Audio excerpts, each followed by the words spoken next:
igualmente en la primera opción le damos presentar declaración jurada. El formulario número 2 es el de renta jurídica.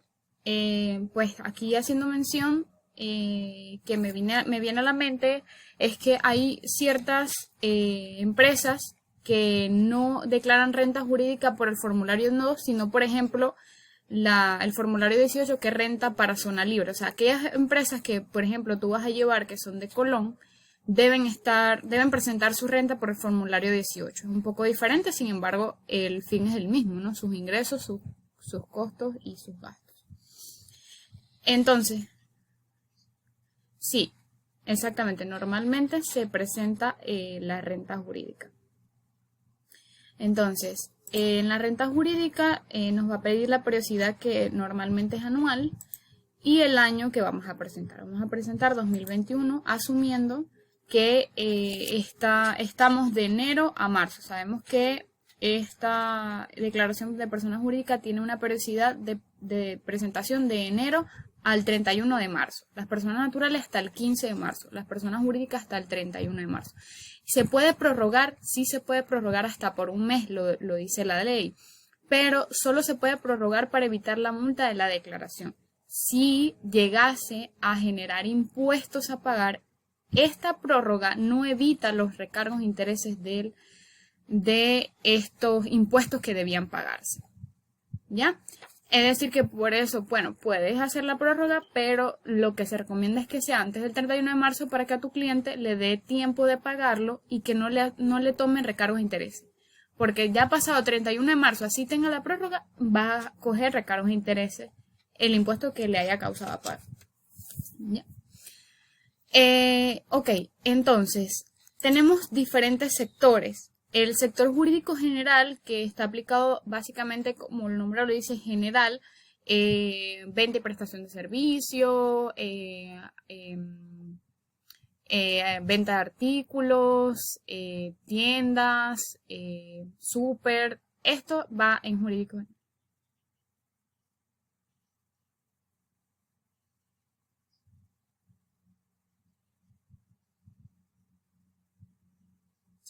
Sí, exacto, es reparación de maquinaria pesada.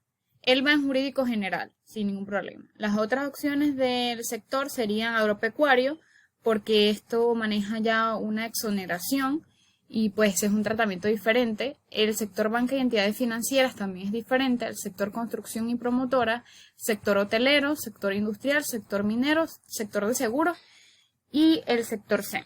Entonces, nosotros usualmente usamos jurídico general. Si tenemos fincas, por ejemplo, he hecho en el sector agropecuario para algunas fincas que están como personas jurídicas y construcción y promotora. Banca y entidades, bueno, ya esos son grandes empresas que realmente necesitan otro tratamiento. Pero nos vamos en jurídico general y le damos a aceptar.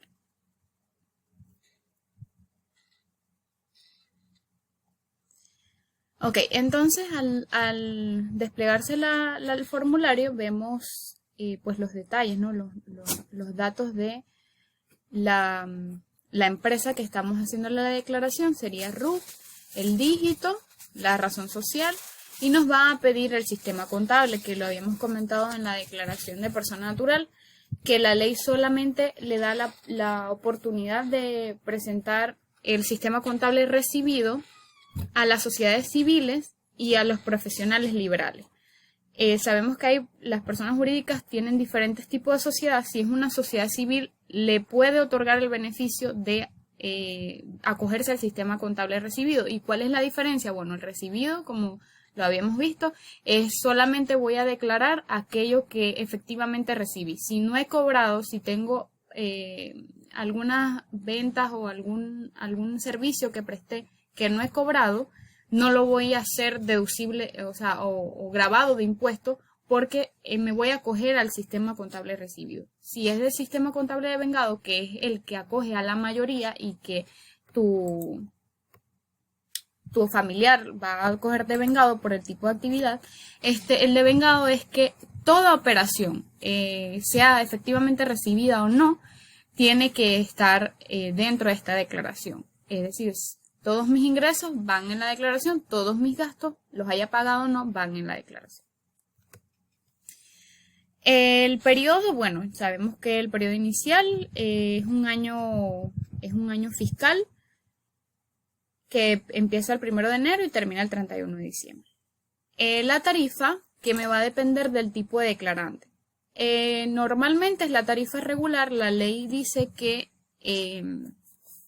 la tarifa, te lo puedo mostrar aquí en el cuadrito, vamos a hacer un ejercicio como el de ayer de persona natural, pero para personas jurídicas del 1 de enero de 2014, la tarifa regular es del 25% sobre la renta neta gravable. O sea, todo lo que él sea renta neta gravable, no le dio pérdida, le dio $1.000 de utilidad, $1.000 de tarifa regular por 25% de renta neta gravable, ¿ok? Ahora, en la declaración también me da la opción de si estoy en uno de los beneficios que me da o que me otorga las pequeñas y medianas empresas, las microempresas, el fideicomiso o el SEM Ley 57. Usualmente se trabaja con las empresas, pues para acogerse al beneficio se inscriben en el ANPYME y esta es lo que debe requerirse para tomar uno de estos beneficios, es estar inscrito en el ANPYME. Y este año hubo el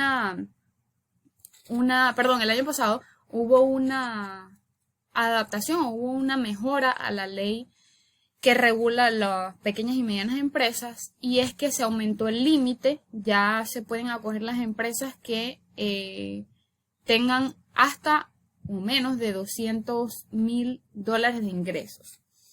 Y también se cambió la tarifa, como te muestro aquí.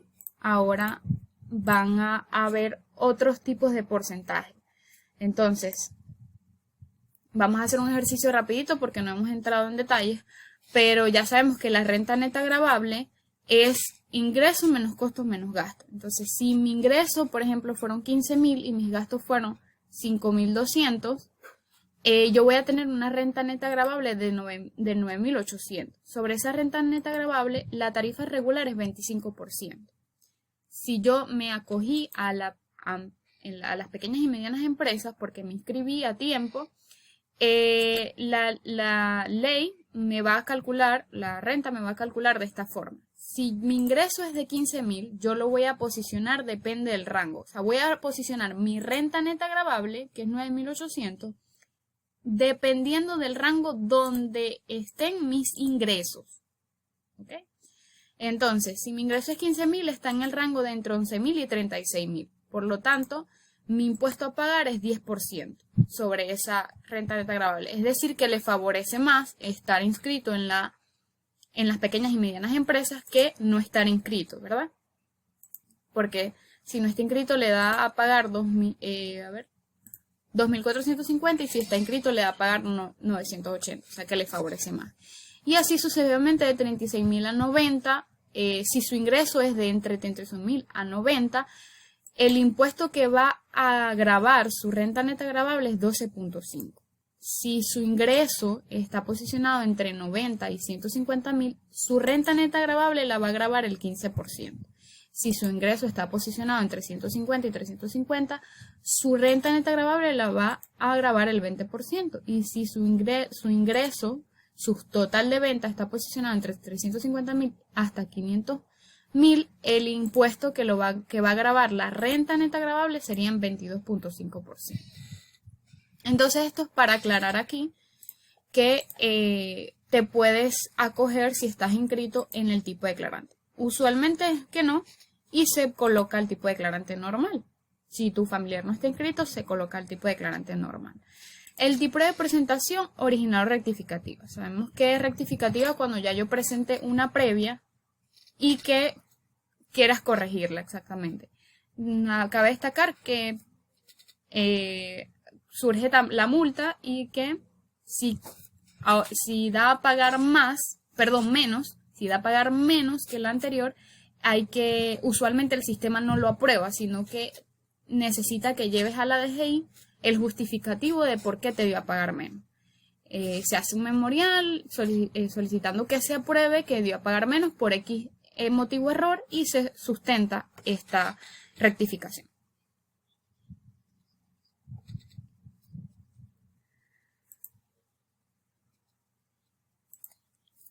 Bueno, mira, nosotros siempre lo dejamos así, aunque le dé a pagar más, porque pues es como ir a la DGI y a ponerse la guillotina a uno mismo en el cuello.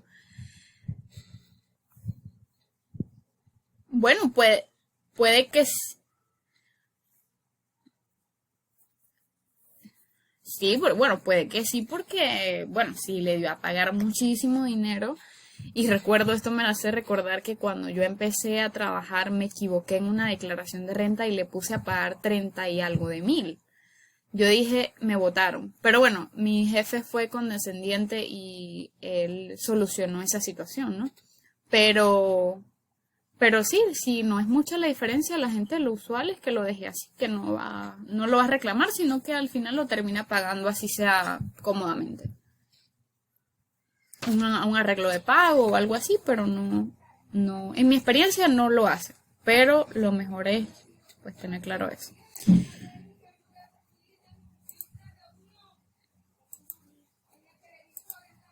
Disculpa un momentito que están... Ok. El tipo de declaración tenemos de igual que la persona natural, normal, sin operaciones y final. Sin operaciones, bueno, no hizo ninguna operación y nos va a quitar el aviso de operaciones, no vamos a pagar nada. Declaración final, ¿sí?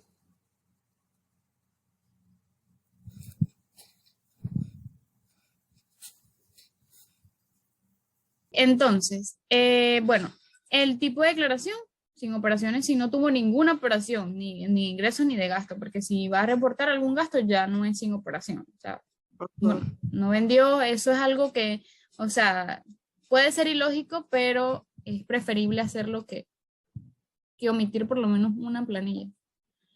Y la declaración final que hablábamos que cuando una empresa, y esto sí aplica para las empresas Otra más pregunta. Sí. Perdona que te corte. Tranquilo. Mira, él me dijo que yo creo que él me dijo que estaba pagando, pero que como no había tenido mucho movimiento por la pandemia, estaba pagándole a los empleados por servicios profesionales.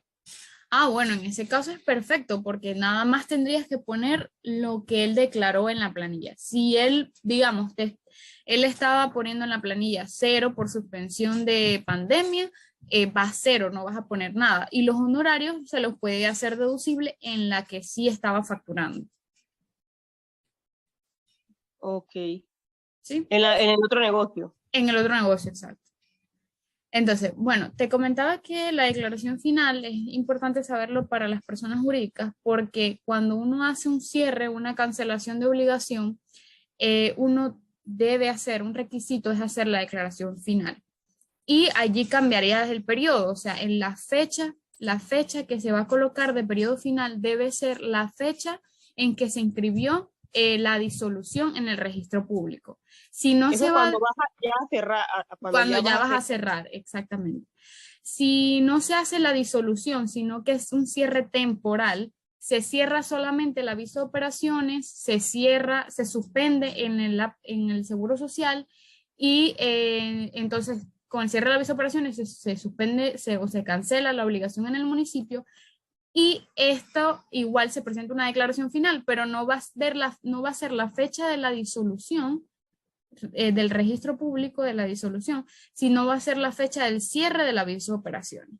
Entonces, digamos, yo cerré aviso de operaciones en el 7, o sea, es una cancelación temporal, no es un cierre definitivo de la empresa. Yo le pongo la fecha de la cancelación del aviso de operaciones. Si lo cancelé el 7 le pongo la fecha, hasta el 7 de octubre va a ser la declaración final.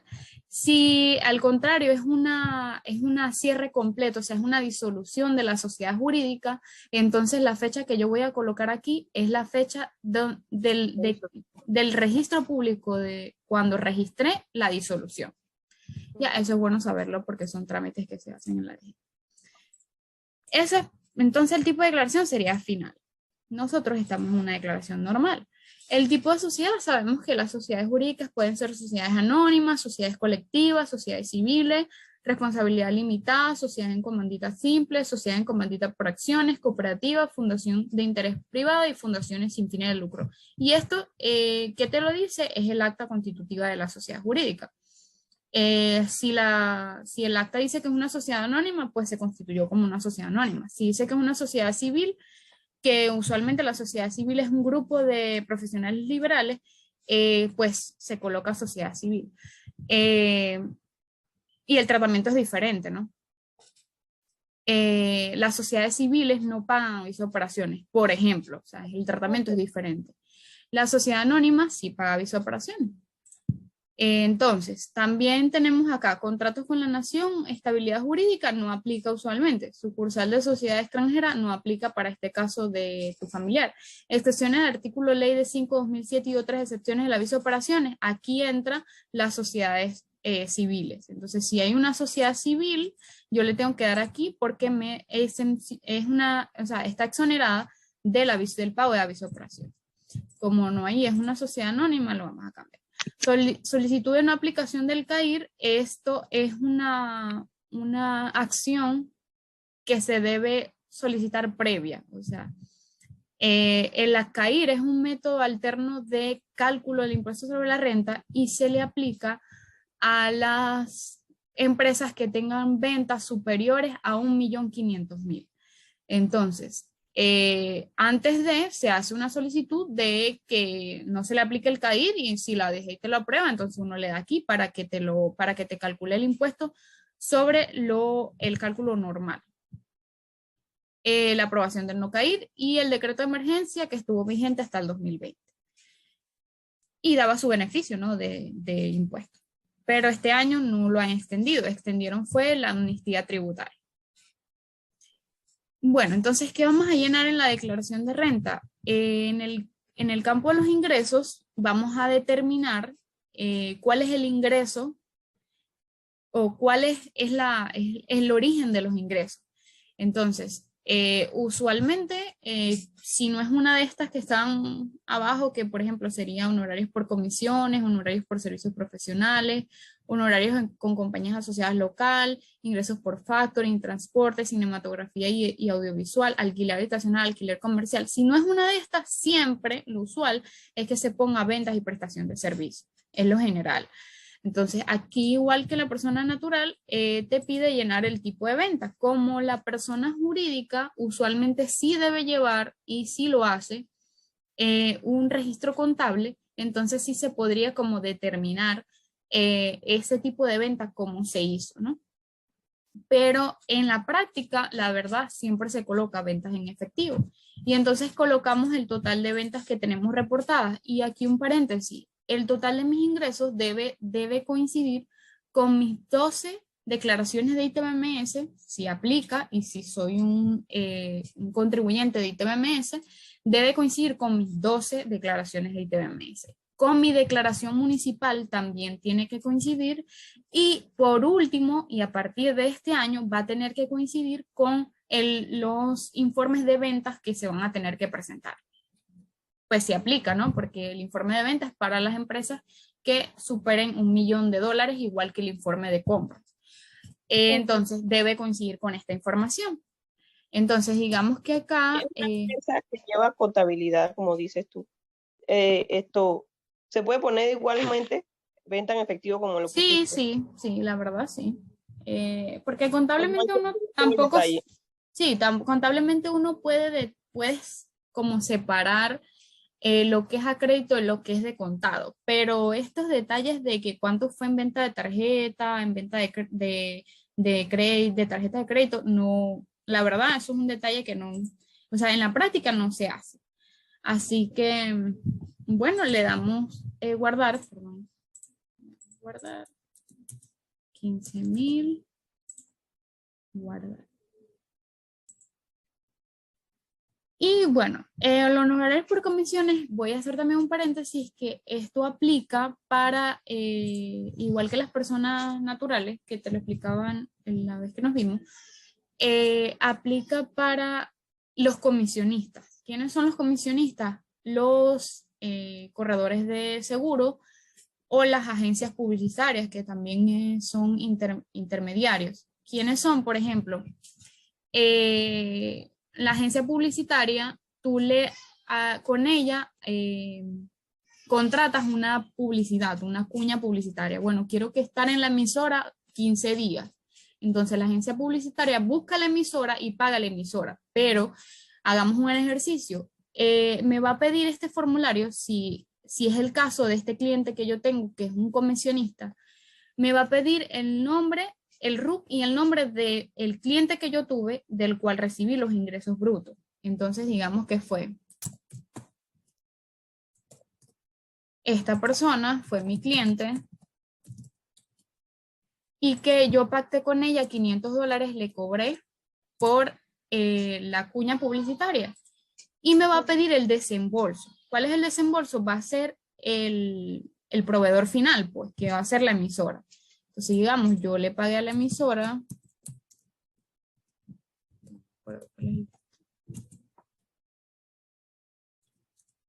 No me acuerdo cuál es el dígito. Yo le pagué a la emisora que se llama Radio 1000. Le pagué 450. Entonces, si yo le doy guardar, vamos a poner esto para acá. Si yo le doy guardar, me va a poner solamente en el ingreso la comisión que gané, o sea, los $50.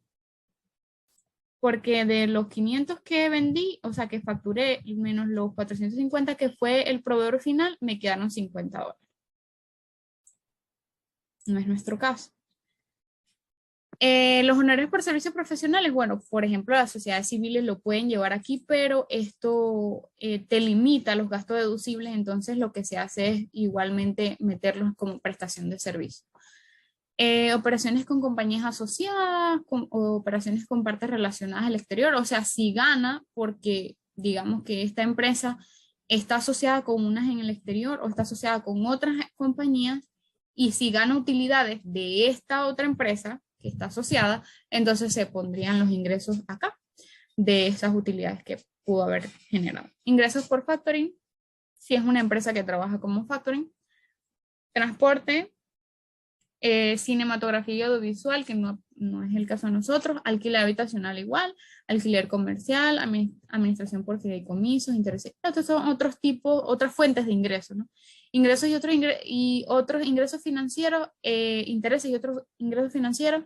Por ejemplo, si tiene un plazo fijo o si tiene una cuenta de ahorro que genera intereses, se colocaría aquí, pero esos ingresos no son gravables. Entonces, así como se coloca aquí, se saca aquí en la misma cantidad. Hagamos un ejercicio, gané 50, solo lo voy a mostrar porque él no es grabado, entonces lo saco de aquí con 50 y me calcula entonces solamente el impuesto sobre los 15.000 que sí son grabables, que son las ventas y prestación de servicios. Otros ingresos exentos, ingresos no grabados, ingresos por intereses exentos por financiamiento y fuente extranjera. Sabemos que la fuente extranjera va con el principio de territorialidad. Si mi ingreso lo generé por actividades aquí en Panamá, es fuente nacional. Aunque incluso la empresa esté constituida fuera, porque lo estoy generando aquí en Panamá. Si en cambio tengo una empresa constituida aquí en Panamá, y en el exterior se prestó el servicio de lavado, de taller, de reparación en el exterior. En el exterior no hubo ninguna actividad aquí en Panamá, sino solo el cobro efectivo de ese servicio, entonces sería fuente extranjera. Va ligado a la actividad que se preste, si está dentro o fuera del país.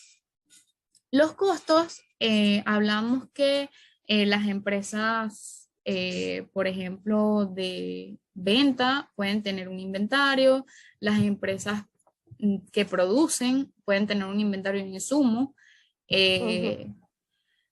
los restaurantes usualmente no, pero sin embargo puede ser que le queden insumos no perecederos habría que analizarlo. Y en el caso de tu familiar, que es servicios, no, usualmente no usa inventario. Pero para tenerlo claro, el inventario inicial es el inventario final de la declaración anterior. Esto debe coincidir, ¿ya? El inicial acá es el inventario final de la declaración de la anterior. declaración anterior, correcto. Si no, el inventario, la declaración anterior, o no hay declaración anterior, o la declaración anterior no tuvo inventario inicial, entonces no se toma, sino que solamente serían sus compras locales y el inventario final que esté debidamente contabilizado, ¿no? Y ya entonces eso, el inventario final te pasaría al balance general. Pero bueno, en el caso de tu familiar no aplica, porque él es servicio. Puede tener un inventario de insumos, pero usualmente no se coloca, o sea, no lo toman como un inventario como tal. Pero bueno, si lo contabiliza como inventario, hay que presentarlo como inventario. Las compras locales, como te decía, todo el costo en general, bien sea compra, otros costos o tercerización, va ligado a la producción de mi actividad, o sea, lo que es indispensable. Entonces, si yo vendo caramelos, en la compra del caramelo iría en compras locales si la compra aquí. Y en compras del exterior, solo si pasó por aduana, porque si, por ejemplo, lo compré in-buy y contraté a una empresa que me lo trajera y no me marcó aduanas, lo voy a marcar como una compra local porque esto va ligado a las declaraciones de aduana y que me generan el pago de impuestos y me aparece en mi RUC asociado. Si yo lo busco aquí en el portal del usuario de este RUC, me tienen que aparecer los pagos de impuestos de importación o ITBMS de importación para yo poder colocar compras en el exterior. Si no, no hay compras en el exterior. Por ejemplo, en el caso... Él tiene compras. Sí, en el caso de tu familiar, por ejemplo, él presta servicio de mecánica a maquinaria pesada. Entonces, él, digamos, compra aceite, compra ¿Alguna pieza? piezas. Eso sería una compra. ¿Por qué? Porque eso no lo vende él, ¿no? Pero sí es un producto terminado, o sea, es un insumo que él necesita para hacer su servicio, pues. Entonces, eso iría en compras locales, ¿sí? Las facturas de compra. Sí, las facturas de compras, correcto. Y no pide detalles, simplemente tú le sumas lo que generó. ¿El monto se pone ahí? O sea, el monto, la factura, me imagino que él compra con ITBMS. Bueno, el ITBMS, si él no declara ITBMS, aquí puedes aprovecharte completamente la factura. Si él declara ITBMS y ya él se aprovechó de ese ITBMS como un crédito fiscal, entonces solamente se coloca la base de la factura, el subtotal. Si él declara ITBMS todos los meses, solamente Entonces se coloca el subtotal porque el ITBMS ya está haciendo un crédito fiscal, no está haciendo las veces de un gasto ni de un costo. Ok, entonces, bueno, ahí vamos por las compras. Que sí, a tu familiar, bueno, lo que él tenga como compras de los insumos que él necesita para reparar esta maquinaria que él hace, que es su actividad. ¿Me escuchas? Sí, sí. Ok, entonces lo pondrías en comprar local. Lo sumas porque no tiene detalles si él no lleva contabilidad como tal en la persona jurídica, ¿no? Porque si es persona natural, pues ya hablamos de esa declaración. El inventario final, que entonces, por ejemplo, si tú tuviste un total de compras de 2.000, pero de esas compras, tú tienes un inventario final de contabilizado de tantas piezas que te suman un monto de 500, entonces tú lo colocas en inventario final, ¿no? Y eso sería parte de tus activos. Pasaría inmediatamente la declaración, te lo va a pasar al balance general. Que podemos hacer un ejercicio. Le colocamos compras de 2.000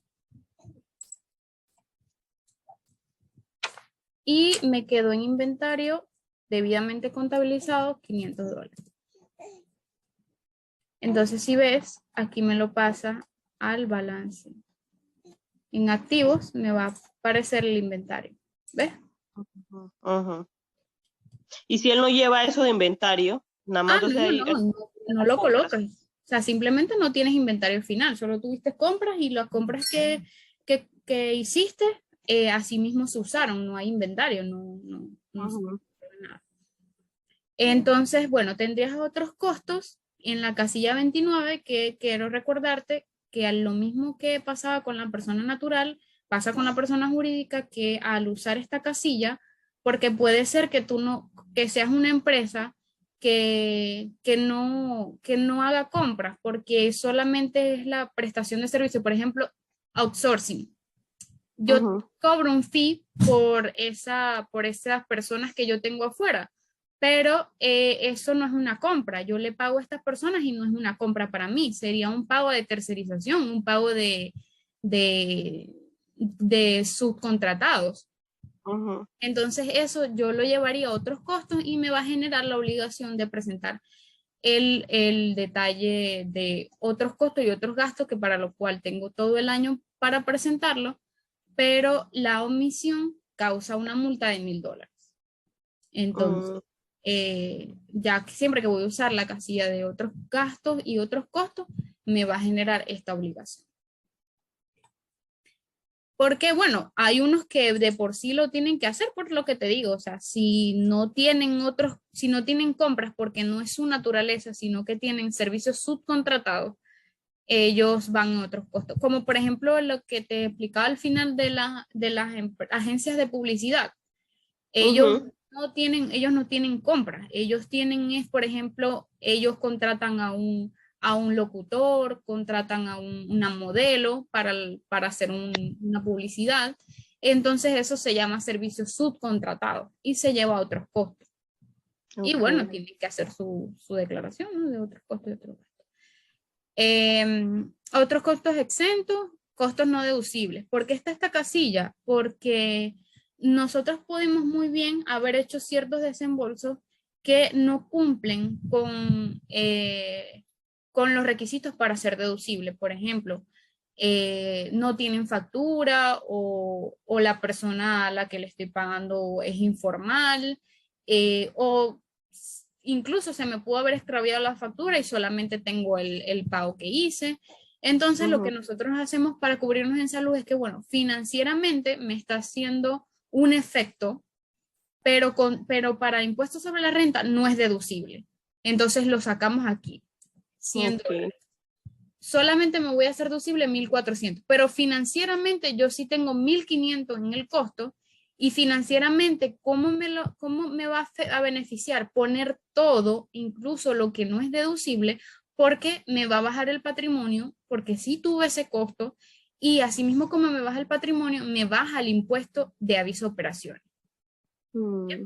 Entonces, claro, si todo lo que tengo está muy bien, yo se lo voy a rebajar el impuesto sobre la renta también para pagar menos, porque si todo yo lo cumplo en orden y todos mis pagos yo se lo hago debidamente a una empresa que me da una factura o una persona que tenga su cédula, por ejemplo, una proforma, y si es extranjero, un número tributario porque está debidamente residente en Panamá, entonces yo lo llevo y me hago deducible los 1,500 del costo.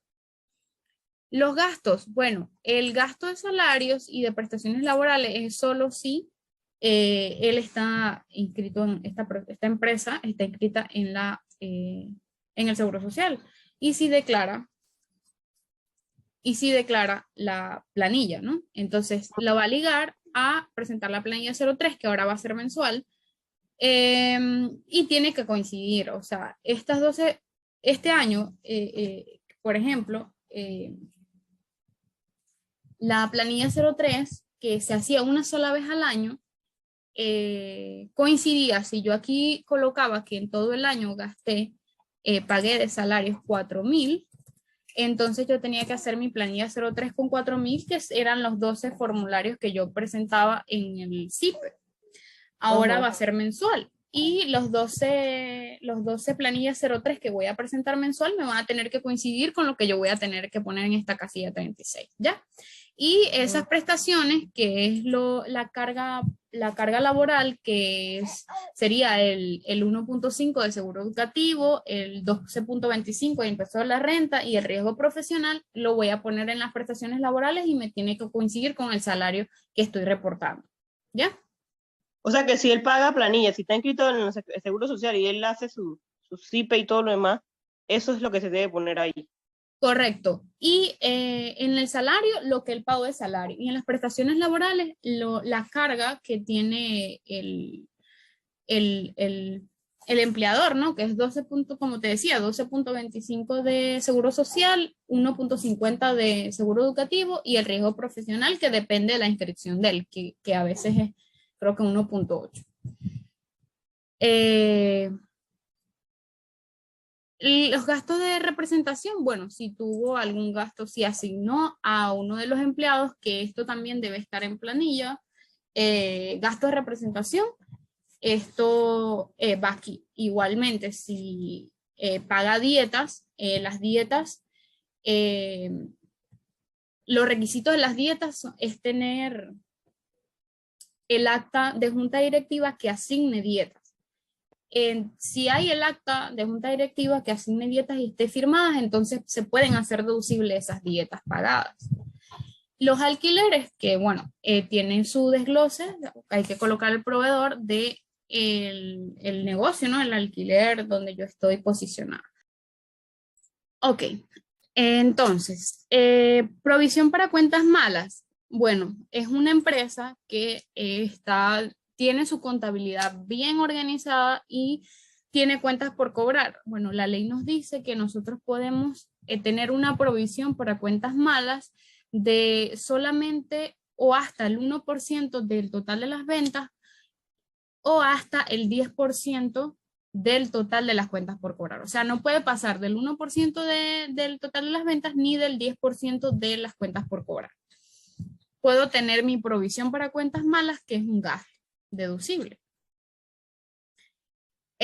Operaciones con compañías asociadas, o sea, si tuve un gasto con estas compañías donde realmente soy asociado, o sea, esto por ley, no porque seamos familiares, sino que por ley estamos, o por estructura, o sea, actas, estamos asociados. Partes relacionadas en el exterior, igualmente, cuentas incobrables, esto es si efectivamente en el periodo, y esto va con las políticas contables de la organización que deben estar registradas, las políticas pueden decir, si está en base a ANIF, que si en el periodo fiscal no se pudo cobrar este porcentaje, ¿no? De 1% sobre las ventas o una cuenta que se llama incobrable, porque no, o sea, no hay manera en que esta persona me pueda hacer el desembolso o perdí contacto, entonces yo me puedo llevar esa venta que hice a una cuenta incobrable. Okay. Cargos bancarios, bueno, en el banco todo lo que genere de cargos, de comisiones, timbres, lo puedo llevar a cargos bancarios. Vigilancia y seguridad igualmente, no tiene detalles. Si yo tengo una persona que me cuida, un cuidador, lo puedo llevar aquí en vigilancia y seguridad. Intereses y otros gastos financieros netos. Si tengo un préstamo, esta empresa tiene un préstamo, le pide la carta al banco de cuántos fueron los intereses que pagó en ese año fiscal, ¿no? Si estamos en el 2021, o sea, cuánto pagué en el 2021 y me lo voy a llevar aquí. Combustible y lubricantes, bueno, si gasolina, combustible que haya pagado.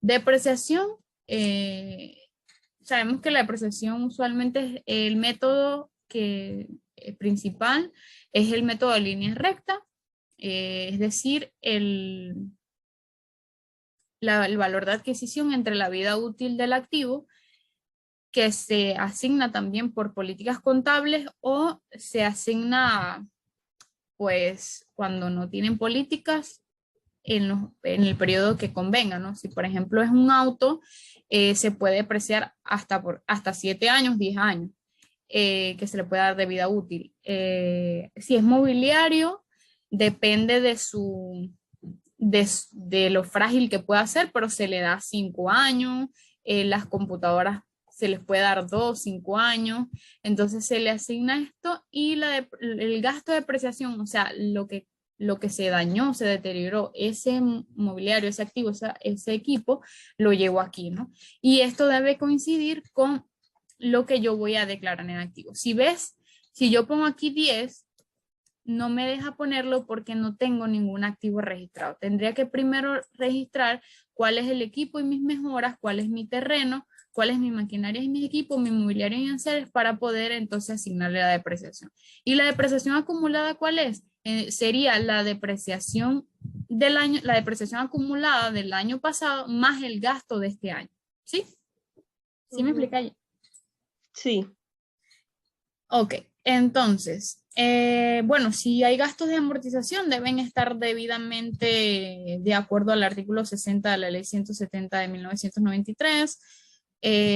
Pues la amortización a veces, cuando son primeras empresas, se amortiza el gasto de inversión y pues debe cumplir con normas NIF y con estos artículos.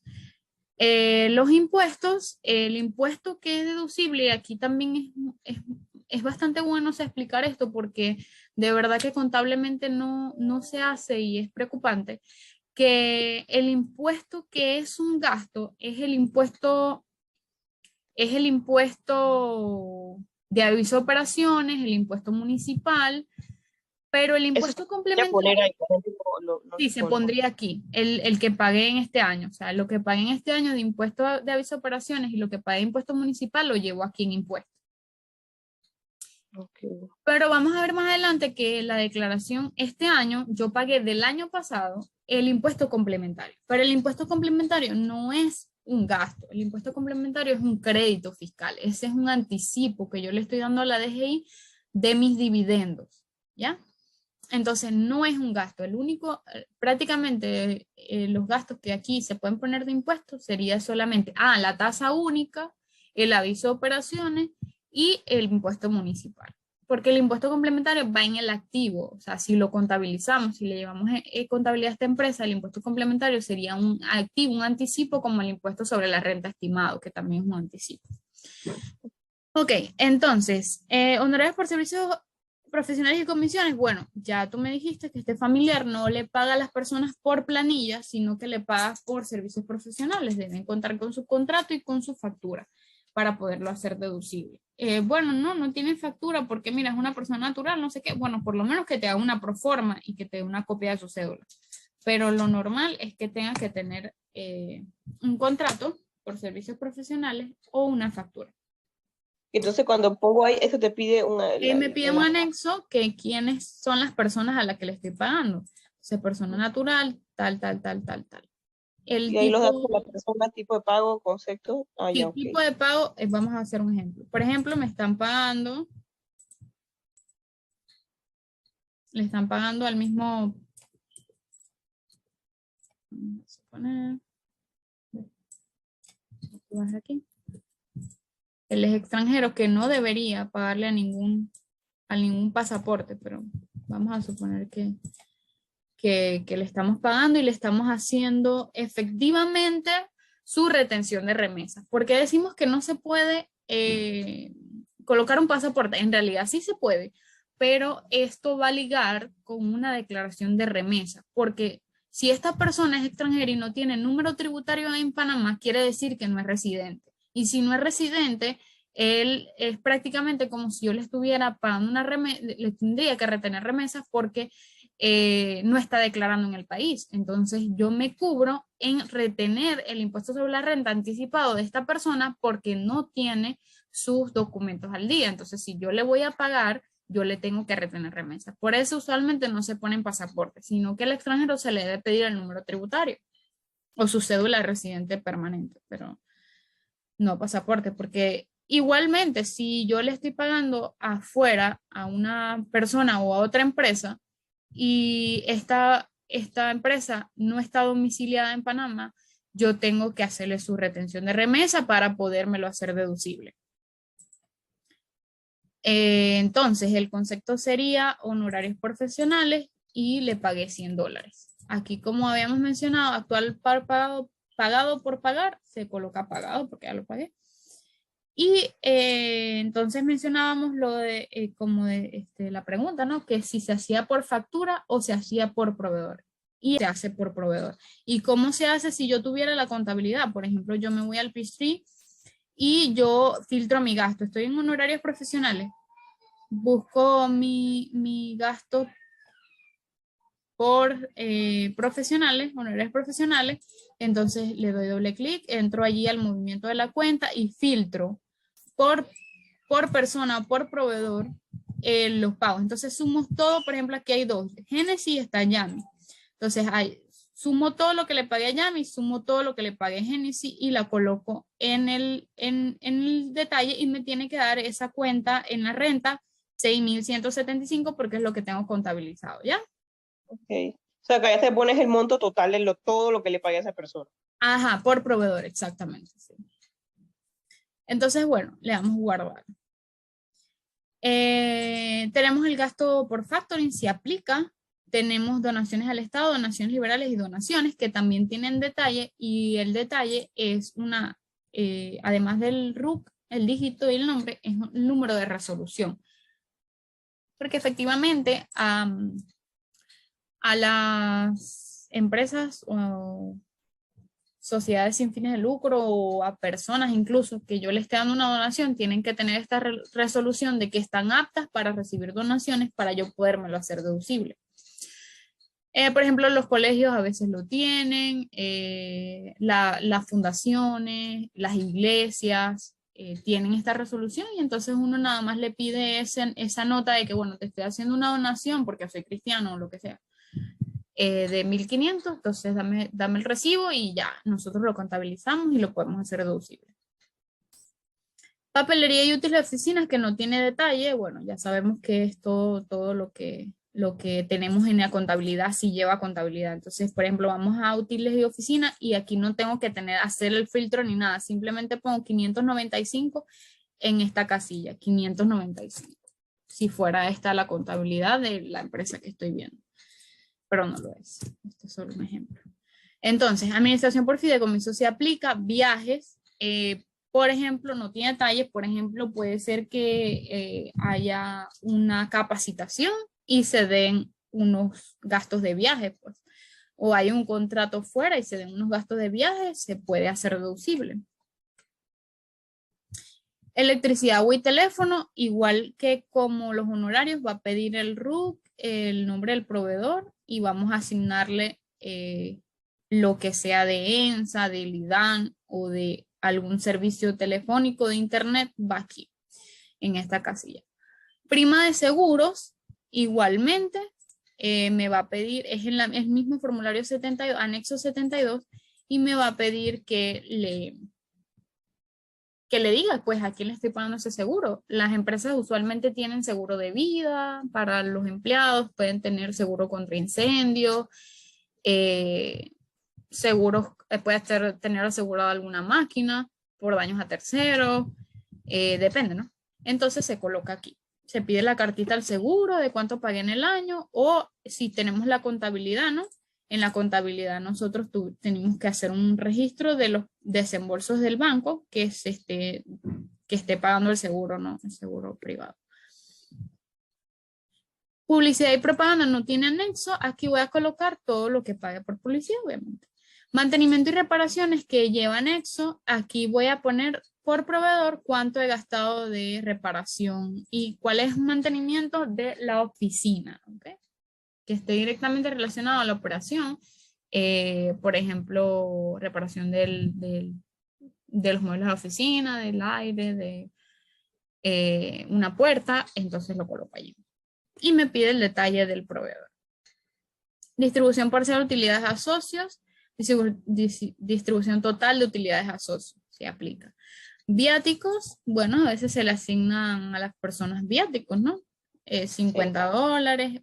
Usualmente, y lo normal, es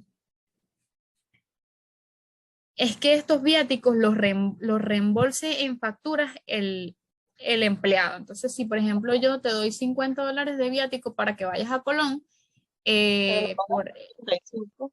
¿cómo? O sea, yo le di $50 de viático y nada más gastó 35, o sea, yo nada más tengo que registrar los $35 que se gastó en factura, pues. Exactamente, él te tiene que dar la factura y pues si hay un cambio, el cambio. Pero si gastó los 50, bueno, la factura de los 50.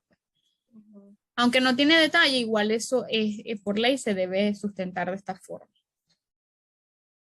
Dividendos o cuotas de participación de acciones preferidas, no aplica. Otros gastos, como te decía, aquí en otros gastos voy a colocar lo que no conseguí aquí. Entonces, tengo un video de otros gastos que ella me da la opción de poner, por ejemplo, uniforme, mensajería, eh, eh, otros gastos que no están mencionados de cafetería, atención a empleados, atención a clientes. Entonces, yo lo que hago es sumo todo eso, todas estas cuentitas de los gastos que no están aquí y los meto a otros gastos y entonces después en el año le hago el anexo 94, ¿ya? De otros costos y otros gastos. Y me tiene que coincidir, ¿no? O sea, lo que vaya a ponerse a eso tiene que ser lo que yo tengo aquí en esta casilla o la que tengo en otros costos o la que tengo en otros gastos. Otros gastos exentos, otros gastos no deducibles, como te decía, no deducible a veces, bueno, financieramente yo sí hice un gasto de donación, pero no tiene la resolución, o sea, fue una persona que pasó por aquí, de la caja yo le di $10. Entonces yo financieramente, o sea, tuve ese desembolso, pero fiscalmente no lo puedo hacer deducible, ¿ya? Entonces se Ujú. saca en el no deducible, digamos que fueron 10, entonces ya 4.090 serían. Pero lo tengo que poner, o sea, si lo voy a colocar como no deducible, tendría que ponerlo en donaciones, así sea sin detalle, $10 y entonces después sacarlo aquí como gasto no deducible. Entonces el total de gasto deducible tengo 4.100. Tengo una renta neta gravable que me va a hacer el cálculo, entonces tengo una renta neta gravable de 9.400.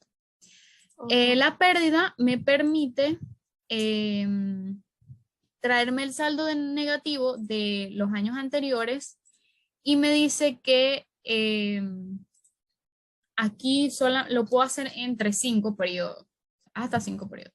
Entonces, por ejemplo, el año pasado yo perdí 5.000, yo este año me puedo hacer deducible 1.000 de pérdida. Y si ponemos, por ejemplo, aquí, esto debe estar en las declaraciones anteriores, ponemos 1.000, bueno, en el arrastre de pérdida, perdón. Entonces me va a aplicar el impuesto sobre 8.400. Pero como no es así, yo lo quito, solamente te quiero comentar. Esta pérdida de aquí, perdón, es si no tienes renta gravable, sino que te llega aquí la pérdida. La misma formulario tenemos. Reinversión de ley, que son incentivos prácticamente. Renta de fideicomiso exento, si aplicara, industria cinematográfica, si aplicara, discapacitados o otros incentivos, ¿no? Si aplicara. Entonces, la renta neta gravable, nosotros finales 9.400. No tengo pérdida, tengo renta neta gravable. Ujú. El impuesto causado sobre esta renta, entonces, como lo habíamos visto, aquí sería la renta neta gravable. Si es por el periodo si es por el porcentaje normal, si es normal, serían 2.350. Si es por el AMPIMES, ya sabemos que el ingreso son 15.000, entonces posiciono, mi ingreso está aquí entre 11.000 y 36.000. Posiciono mi renta neta gravable en el porcentaje que me corresponde por mis ingresos, sería 10%, 940, o sea, pagarían menos. ¿Y como lo sabría? Aquí arriba le pongo tipo declarante pymes. Y mira que aquí me cambia 940 el impuesto. Mm. Me da la liquidación de, bueno, si tuviera créditos del periodo anterior, pues podría ponerlos Pensamos que acá. está inscrita en la PYME. ¿Cómo? Sí, sí está inscrito en la PYME y debidamente aprobado, porque bueno, uno lleva la solicitud, pero te lo aprueban un tiempo después. Si estás aprobado y estás inscrito, te puedes aprovechar por el beneficio de la PYME. La liquidación del impuesto, o sea, si tienes crédito del año anterior, lo puedes llevar aquí. Bueno, lo trae ella misma te lo va a mostrar. Y te va a salir el impuesto a pagar final. El impuesto estimado, que es el mismo porcentaje del impuesto sobre la renta, pero este se paga en 3 partidas y no es un gasto. El impuesto sobre la renta es un gasto, pero el impuesto estimado no es un gasto, el impuesto estimado es un crédito fiscal, o sea, yo lo voy a pagar anticipado para la declaración que viene, ¿ya? En la declaración que viene, lo que pagué de estimada, estos 940, me van a aparecer en el crédito de la declaración anterior, porque pagué impuesto estimado. Entonces, el impuesto estimado es la misma porción, se paga entre tres, se paga en junio, en septiembre y en diciembre. El cálculo también tiene las otras casillas que es el cálculo alterno CAIR, que si tienes ingresos mayores a 1.500.000 esta empresa, entonces se le aplicaría el cálculo del CAIR, que serían las casillas de la 100 hasta la 119. No es el caso de nosotros y bueno, llevan muy pocas empresas con este cálculo porque 1.500.000, o sea, son grandes empresas.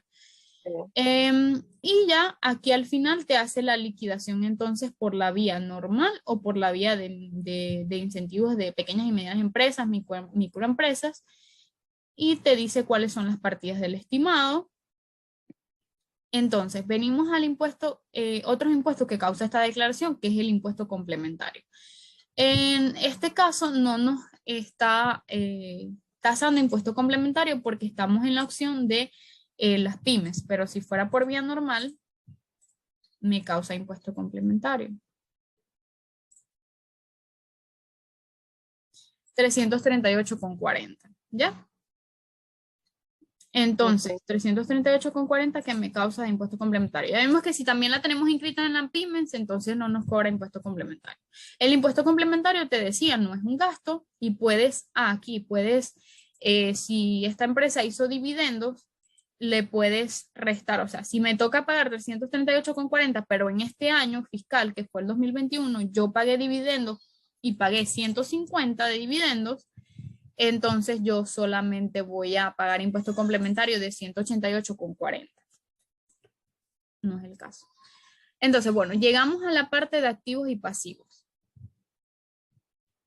El formulario me pide un balance, ¿no? Es una empresa, tengo que tener un balance. Entonces yo lo saco de mi contabilidad. Bueno, ¿cuánto tengo en efectivo y caja? Por ejemplo, si usamos un sistema contable, yo simplemente lo saco desde el Pistril. Y lo coloco, ¿no?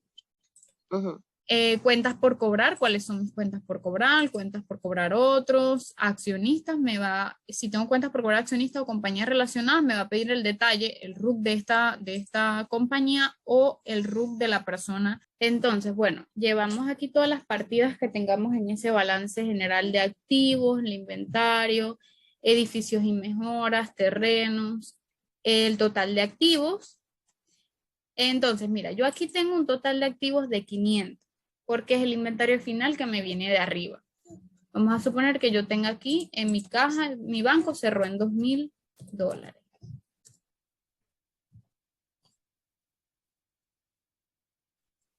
En $2.000. Entonces, por contabilidad aplica el mismo principio. Sabemos que el activo es igual a pasivos más patrimonio.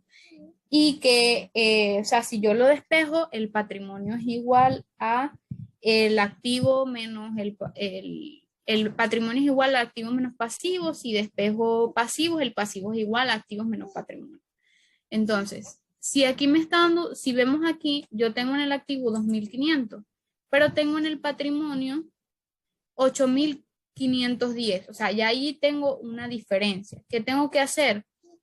Tengo que mostrar dónde tengo mi utilidad, o sea, en qué activo tengo mi utilidad. Entonces si no tengo un sistema contable, tengo que balancearlo, lo que llaman balancear, porque mi sistema contable ya está balanceado por default, o sea, mi sistema contable, aunque tenga cuentas en negativo y no esté conciliado, él siempre va a dar activos igual a pasivo más patrimonio. Entonces yo lo que hago es, bueno, en otros activos coloco la diferencia. Entonces, si no tengo contabilidad, pues 2.500 menos 8.510, tengo 6.010 y no tengo préstamos ni nada, tengo 6.010 en otros activos, entonces ya ahora sí me queda balanceado.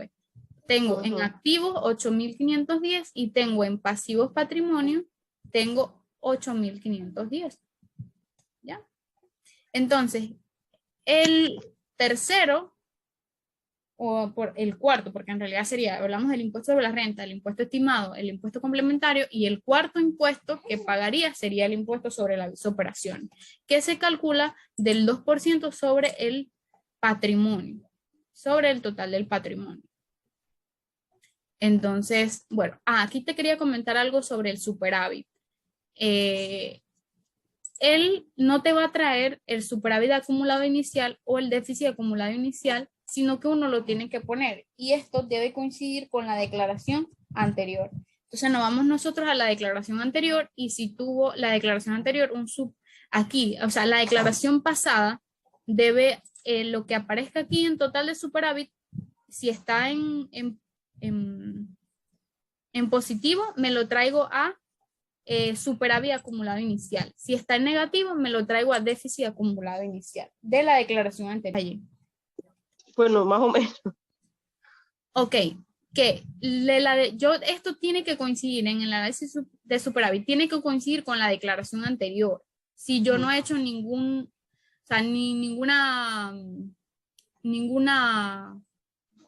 declaración de dividendo, ni le he repartido dividendos a mis accionistas, yo tengo que traer exactamente el superávit acumulado de la declaración anterior o el déficit acumulado de la declaración anterior.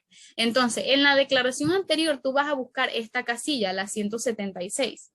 Si está en positivo, digamos que en la declaración anterior estaba en positivo por 500, entonces el superávit acumulado inicial serían 500. Ahora sí. Si en la declaración anterior estaba en negativo, entonces, perdón. Entonces, mi empresa no venía con utilidad, sino que venía con déficit. Entonces pongo en déficit los 500 porque estaban en negativo, o sea, hasta venía perdiendo. Sí. Y eso me va a dar mis totales superávit. Si esta es la primera declaración, no tengo nada. Si es mi primera declaración, pero si no es mi primera declaración, tiene que tener lo de la información de la declaración anterior. ¿Ya? Sí. Y también se colocan las acciones en el patrimonio, se deben colocar las acciones. ¿Cómo son estas acciones? Bueno, lo dice el acta, ¿no? Cuántas acciones están suscritas y si son comunes, preferidas, sin valor nominal. Entonces, si por ejemplo mi empresa se constituyó con 10.000, yo tengo 10.000 en las acciones y tengo 10.000 en otros activos porque lo debo tener por acá para que pueda coincidir, ¿no? O sea, porque si yo tengo 10.000 en acciones, esas acciones son un activo, o sea, un nombre, lo que yo invertí. Entonces, ya mi patrimonio ves que va a aumentar, el patrimonio lo va a conformar las acciones y el superávit que viene ganando. Y sobre este patrimonio entonces se aplicaría el 2%, que es el impuesto de aviso de operación. Ok. Sí. El 2% lo que se paga de aviso de operación. Sí, correcto. Entonces, esto sería la declaración y al final, pues, el nombre del representante legal y el contador que lo va a firmar tú.